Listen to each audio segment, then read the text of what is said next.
Muito bem, para você que nos acompanha na TV todo dia, vamos trazer aqui agora as informações do esporte, deixar vocês muito bem informados, tá bom? Bom, vamos lá. Com relação à seleção brasileira, tá sendo divulgada aí muita questão das pré-listas, né, das seleções, e a seleção brasileira também tem sua pré-lista, mas somente nesta quinta-feira, na sede da CBF, que a gente vai poder acompanhar e vai poder saber quais serão os jogadores convocados para a seleção brasileira das próximas partidas, tá? Na última sexta-feira, a CBF divulgou uma pré-lista com 52 jogadores. Neymar, que não joga pela seleção desde outubro de 2023, foi um dos nomes listados por Dorival Júnior e tem boas chances de voltar a defender a amarelinha. O Brasil enfrenta a Colômbia no Mané Garrincha, em Brasília, dia 20 de março. Depois viaja até Buenos Aires para enfrentar a Argentina, que é líder das eliminatórias, no dia 25. Tá? A pré-lista contém os seguintes jogadores: goleiros Alisson, Bento, Ederson, Hugo Souza, Lucas Perry e o Everton. Do Brasil apenas, que jogam no Brasil apenas Hugo Souza e o Everton. Zagueiros: Alexandro, Beraldo, Danilo, Fabrício Bruno, Gabriel Magalhães, Léo Ortiz, Marquinhos e Murilo. Dos jogadores que atuam no Brasil, apenas o Danilo, recém-contratado do Flamengo, e o Fabrício Bruno do Cruzeiro e o Léo Ortiz também do Flamengo. Os laterais: Dodô, Abner, Alexandro do Flamengo, Alex Telles do Botafogo, Douglas Santos, Arana do Atlético Mineiro, Wanderson do Mônaco e Wesley do Flamengo. Meia-campistas: Alisson do São Paulo, Andréas Pereira, Andrei Santos, Bruno Guimarães, Ederson, Gerson do Flamengo, João Gomes, Joelinton, Lucas do São Paulo, Paquetá, Matheus Cunha, Neymar do Santos e Oscar do São Paulo. Olha o Oscar voltando à pré-lista, pelo menos. Não está convocado, está na pré-lista, né? Como o futebol brasileiro faz bem para alguns jogadores, né? Bom, e os atacantes são os seguintes, que estão na pré-lista, tá? Antony, Bruno Henrique do Flamengo, Endrick, Estevão do Palmeiras, Gabriel Martinelli, Galeno, Igor Jesus do Botafogo, Igor Paixão, João Pedro, Luiz Henrique, Rafinha, Rodrigo, Samuel Lino, Savinho, Vini Júnior e o Yuri Alberto do Corinthians. Então, esses jogadores estão na pré-lista. Desses atletas, apenas metade serão convocados aí para os próximos jogos, né? Pelo menos das eliminatórias da Copa do Mundo da FIFA. O Brasil precisa se reerguer nessa eliminatória para chegar tranquilamente aí na Copa do Mundo de 2026, que vai acontecer onde?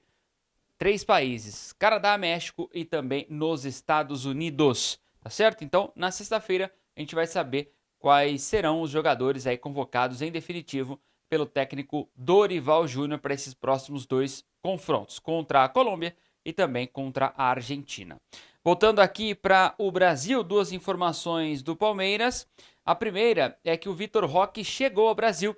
Chegou e teve ali uma questão que o Palmeiras já havia combinado com o jogador, né? Para não levar todo aquele mundaréu de torcedor para o aeroporto, evitar confusão, essas coisas, o Palmeiras fez um pouso tranquilo para o jogador, né? Que veio num voo fretado, e ele não foi visto, né? Já tinha uma van ali num outro portão para que o jogador palmeirense pudesse sair direto da aeronave, passando ali pelo saguão do hotel, mas não onde está o público, e vir para uma van e direto na academia de futebol. Então, o atacante chegou, né, amanhã desta segunda-feira no Brasil e já se apresentou na academia de futebol para não ter contato, né, nem com a imprensa, muito menos com os torcedores. O esquema foi um pedido do Palmeiras, que teve o aval aí do jogador, o Vitor Roque, tá? O atleta já está inscrito no Campeonato Paulista e ele pode atuar já na semifinal aí com o elenco alviverde. Ele tem 20 anos e custou 25 milhões de euros, ou seja, 154 milhões de reais, se tornando a contratação mais cara do Brasil nos últimos anos, ou mais cara em toda a sua história, tá certo? Beleza? Bom, com relação à contratação, o Palmeiras deve receber ainda essa semana o Lucas Evangelista, tá? Já que o Red Bull Bragantino foi eliminado pelo Santos, o jogador agora fica livre, ele nem quis ir para o confronto contra o Santos, pediu para não ser relacionado, não ficou nem no banco de reservas, então o Lucas Evangelista é esperado quanto antes aí na Academia de Futebol do Palmeiras. O Lucas, que é de Limeira, vai realizar mais um sonho. Foi revelado pelos irmãos Lopes, em Limeira, depois foi para o Desportivo Brasil, São Paulo, onde saiu da base e foi para o mundo, né? Grécia, Itália, França e Portugal, antes de voltar para o Brasil, tá certo? Beleza? Bom, trazendo mais uma informação, o Timão joga essa semana mais uma partida aí da pré-Libertadores, é o primeiro jogo dessa segunda fase, né, da pré-Libertadores. Agora quem passar estará na fase de grupos. O Corinthians vai pegar o Barcelona de Guayaquil. O time de Guayaquil é líder no campeonato equatoriano e tem 100% de aproveitamento. É uma cascadura para o Timão. Se o Timão teve dificuldade para passar pelo Universitário da Venezuela, pelo Barcelona de Guayaquil, a situação vai ficar complicada. O Corinthians tem que fazer o resultado em casa, porque lá no Equador joga na altitude, tá? O primeiro duelo entre as equipes acontece nesta quarta-feira, 9h30 da noite, lá no Equador. Então, o Corinthians precisa aí de fato fazer, segurar um pouquinho mais e tentar resultado em casa, porque lá no Equador a situação é muito difícil, tá?